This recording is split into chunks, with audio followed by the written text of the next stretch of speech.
자, 신라젠에 대해서요. 어제 윤석열 총장이 이 검사 4명을 파견하라고 지시를 했습니다. 신라젠 수사에요.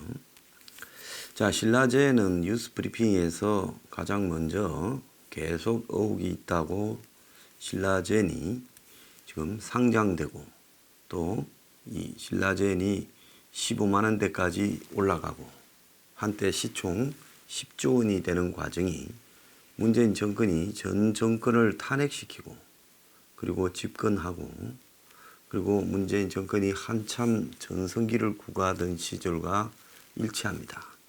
그래서 2017년, 18년 초까지 신라젠이 나중에 실험 결과 무리라고 드러났음에도 불구하고 거의 봉이 김선달식으로 아주 고가 매년 수백억의 적자를 낳고 있는데도 그런 고가로 거래되면서 그 주식과 관련된 핵심 인물들은 상당수 주식을 처분하여 떼돈을 버는 이런 일이 가능했습니다.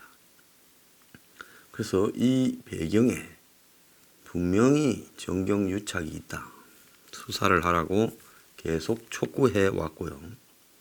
그래서 검찰이 지난 8월 27일 조국 일가에 대한 31군데의 압수수색 이후에 8월 28일 날 당시 남부지검의 정권범죄 합수단에서 신라젠을 압수수색했습니다. 서울 사무실과 부산 사무실이요. 그 이후에 신라젠과 관계되는 이야기는 별로 나오지 않았습니다.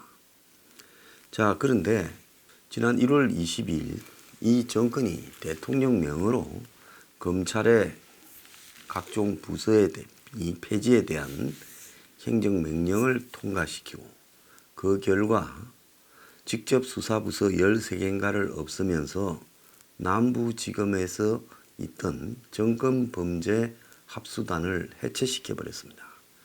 그래서 주가 조작꾼들이 거의 파티를 했다고 제가 여러 차례 이야기를 들었는데요.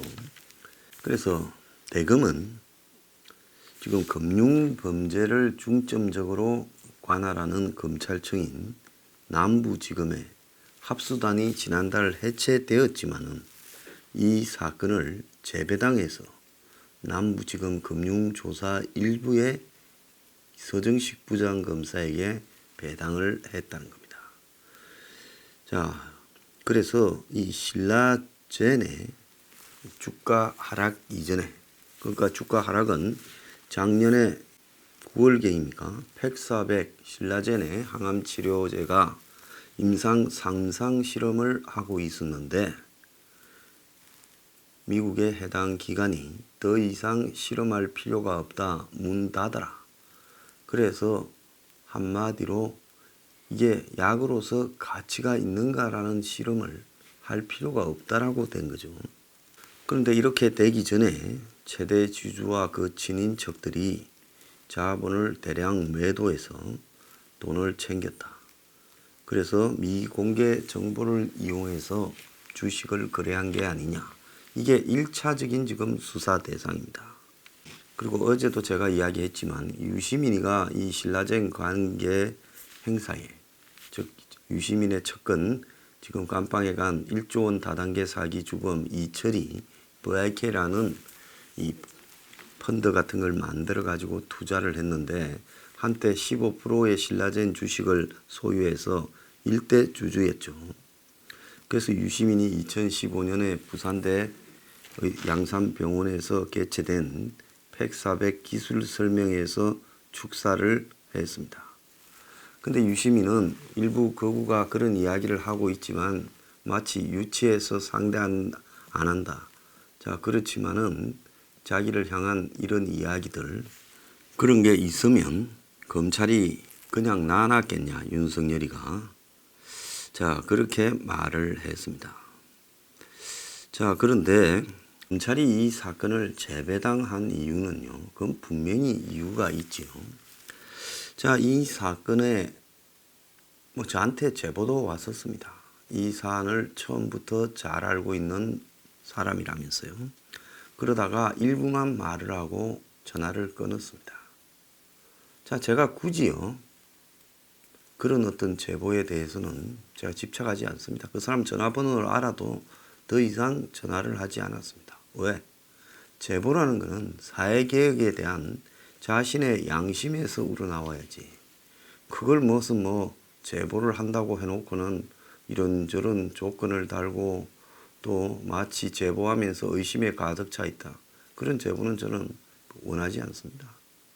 저는 제보자를 한 번도 불편하게 한 바가 없고 제보를 하면 제 양심을 걸고 잘못되더라도 제가 안고 가지. 그 제보자를 불편하게 안 했습니다. 자, 그런 상황에서 이 일에 대해서 그 제보자의 말의 일단을 들어보면 상장부터 가격이 올라가는 과정에까지 많은 정치인이 관련되었다라는 제보가 있었다는 겁니다. 자, 그래서 검찰이 일부러 정치권을 수사한다는 건 아니지만 수사를 하다가 의심스러운 금융거래 증거가 확보된다면 수사를 확대하겠다. 또 남부지검은 라인 자산운용 환매 중단 사건과 관련해서 형사 6부에 이 사건을 재배당했습니다. 그래서 과거에 합수단이라는 데가 맡아서 다 하던 사건을 지금 각 부서에 재배당을 했는데 수사 인력을 보강하기 위해서 중앙지검 소속 3명, 동부지검 소속 1명 등 4명을 지금 일단 신라젠 수사로 남부지검에 이렇게 파견 근무하도록 했다는 겁니다. 자, 이 파견에 대해 중앙지검에서 3명을 빼니 이성윤 중앙지검장이 반대했다. 자, 그러는데 이제 중앙지검은 입장을 내고 그게 이성윤이가 반대한 것은 사실이 아니다라고 이야기를 하고 있습니다. 온 언론에 이성윤이 반대했다라고까지 나오는데 그렇게 반대한 게 사실이 아니다라고 이야기를 하고 있습니다. 자, 진중근 씨는 유시민 건도 슬슬 수면 위로 올라오나 이런 식으로 하며 유시민에게 이상한 낌새를 느낀 지는 오래됐다. 정치권과 언론에 나오는 정설은 양정철이 조국과 유시민 둘 중에 하나를 차기 대통령으로 만들라고 했다. 중심축은 조국이고 유시민은 페이스메이커, 스페어 타이어였다. 그런데 조국한테 일이 생겼는데 그런데 이런 경우 적당히 조국 편을 들면서도 품위는 유지하고 그러면서 조국 지지자를 유시민 지지자로 옮겨야 되는데 이 사람은 온갖 궤변을 늘어놓으면서 자신을 망가뜨리더라. 대선에 꿈이 없는 것 같아 느꼈는데 왜 저러나라고 봤을 때 몇 가지 단서가 보이더라. JTBC 토론회를 위해 그냥 건성건성 넘어가면서 알릴레오를 봤는데 그중 하나는 유시민이 검찰 수사에 대해 실은 나도 무섭다 하는 것을 들었다. 다른 하나는 검찰이 노무현 재단 계좌 들여다봤다고 설레발을 치던 장면. 아니 이분은 MB 때 계좌도 안 틀려봤나 보다. 이분이 알릴레오를 통해 윤석열을 악마화했다. 아울러 레거시 미디어 기자를 몽땅 기레기로 만들어 언론의 보도를 불신하게 만드는 거였다. 검찰과 유착된 언론의 업무로 만들라 했다. 이렇게 말을 했습니다. 자, 진중근의 이런 말을 이렇게 안 하더라도 지금 대체로 검찰은 이런 신라젠 사건이나 라임 자산운용 사건 같은 부분, 라임 자산운용도 제가 몇 차례 말을 했고요. 지금도 이 사안을 이야기해야 되는데 바쁜 일이 많아가지고 좀 밀리고 있습니다. 자, 라임 자산운용에 지금 사라져 버린 돈이 라임에서만 2조가 넘고 실제 회계를 통해서 분석해보면 총 4조 한 7, 8천억 중에 2조가 아니라 3조쯤 없어졌을 수도 있다. 이런 풍문도 돌고 있습니다. 그래서 이 사건도 결국 정권과 가까운 망해가는 코스닥 기업 사냥해서 주가 조작하는 사람들이 라임 자산운용의 사모펀드를 끌어들이면서 둘이 유착되어서 주가 조작을 한 혐의와 맞물리는 겁니다. 그러니까 신라젠도 주가 조작, 라임도 주가 조작인 거예요.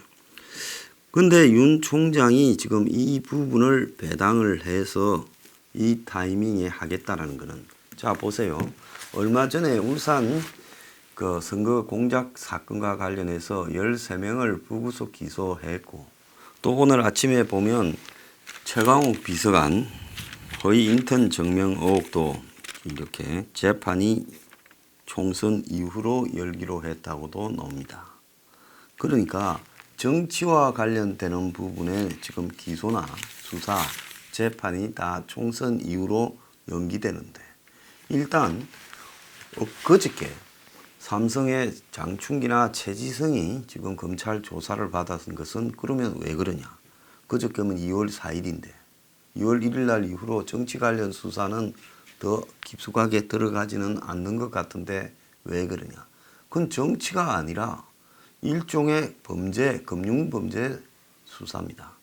그러면 아무리 총선이 있다 하더라도 도둑놈 사기꾼, 배임 횡령 사범, 그리고 주가 조작 사범을 안 잡습니까? 그건 아니죠. 어쨌든 나중에 뒤지다 보면 그 한 뿌리로 정치인이 걸려서 올라오더라도 이 사건들의 외형은 정치가 아니라, 또 지금 청와대가 직접적으로 관계된 게 아니라 조사를 하다 보면 거기서 뭔가 나올 수가 있겠죠. 그러니까 검찰이 이런 사건은 계속 수사한다는 겁니다. 지금 A4 용지 71쪽 분량의 공소장에 지금 내용에 들여다보면 대통령 보좌진 선거 중립이 더 요구된다고 검찰이 그렇게 써놨다는 겁니다. 대통령이나 대통령 업무를 보좌하는 공무원은 다른 공무원보다 선거에서의 정치적 중립성이 더 요구된다. 이렇게 754사리 서론을 앞세우면서 이 문구를 삽입을 했어요. 그럼에도 불구하고 대통령이나 대통령 보좌관들이 지금 선거에서 중립은 고사하고 선거를 조작하기 위해서 했다. 이것이 지금 울산 사건의 공소장입니다. 그래서 총선이 끝나고 나면 울산 사건의 뿌리를 찾아서 더 들어가겠다라고 지금 하고, 거기에 뭐라고 하는가 하면 공영선거는 참된 민주주의를 구현하는 요체인데 국가기관이나 공무원이 스스로를 특정 정치 세력과 동일시하거나 특정 정당이나 특정 후보자의 편에 서서 선거를 유리하게 하거나 불리하게 하면 안 된다. 그러면서 현 정부와 여권에서는 지난 2018년 6.13 지방선거에서 지방 권력을 교체함으로써 국정 운영의 동력을 확보하고자 지금 조직적인 선거를 개입하려고 했다. 이렇게 돼 있는 겁니다. 그러니까 송 시장 개인의 위법이 아니라 지금 당시 정권 차원에서의 정치적 필요에 의해서 이 사건을 관여했다. 지금 이렇게 이야기를 하는 겁니다. 자, 미국에서는 이런 공소장이 전문이 실명으로 홈페이지에 게재되는데, 지금 한국의 추미애는 공소장을 공개조차도 하지 않고 있는데, 이것은 헌법과 형사소송법, 국회법을 위반한 거고, 그간의 잘못된 관행이라는 추미애의 해명은 전혀 말이 안 되는 궁색한 사유다라고 이렇게 이야기를 하고 있습니다. 심지어 정권 편인 참여연대도 법무부가 내놓은 개인의 명예나 사생활 보호라는 그런 비공개 사유가 궁색하기 거지없다. 청와대가 국민의 알 권리를 더 중요하게 생각해야 된다. 구태여 이 사건부터 그런 권리를 갖다가 주장하는 것은 이해가 안 된다. 그래서 법치 수호가 아닌 정권 수사에 대한 방탄에만 몰두하고 있다. 이런 지금 비난이 터져 나오고 있습니다. 라임 같은 경우에는요, 라임 자산운용의 펀드의 돈을 이제 날려버리니까 라임에서는 돈이 쪼달리니 은행의 TRS라는 부분을 이렇게 이제 산 거죠. 그래서 라인이 가지고 있는 유동성이 없는 이 CB나 BW를 은행이 사주고 대금을 라인에게 지급하고 라인은 이제 수수료를 은행에 주는 겁니다. 여기서도 이제 문제가 많이 이렇게 드러나고 있는데 이래 되는 사이에 이걸 가지고 라임이 이제 사기를 친 걸로 보이는데요. 자, 이 부분에 대해서 조사해야 될 금융감독원이나 또 은행 이런 부분들이 다 지금 조용합니다. 이걸 본다면 결국 라임에도 권력이 배후에 있다. 그냥 라임 사건 도망간 당사자 한 명의 사건으로 지금 덮어버리려고 합니다. 자, 이윤 총장이 이 사건을 재배당했다는 거네요. 이 두 가지 사건을요. 결국은 이 두 가지 사건의 배경에 정치적 배경이 있고 그 정치적 배경으로 이 사건이 거대한 몇 조짜리의 지금 주가 조작 사건이나 한마디로 금융 비리 사건으로 비화되었다. 이 부분을 확신하는 부분이 없이는 지금 검사들을 갓 없애버린 조직 그걸 보완하기 위해서 검사들을 재파견하고 또 이 사건을 재배당해서 담당 책임자를 배치하고 하는 일을 할 리가 없죠. 그러니까 윤 총장이 쉽게 말하면 기존의 세 가지 사건, 조국, 유재수, 울산 사건 이 세 가지 사건을 잠깐 중단하는 대신에 이제 정권과 관련되는 금융 범죄를 선거 기간에 충분히 수사해서 깊숙이 들어가려고 생각하고 있는 겁니다.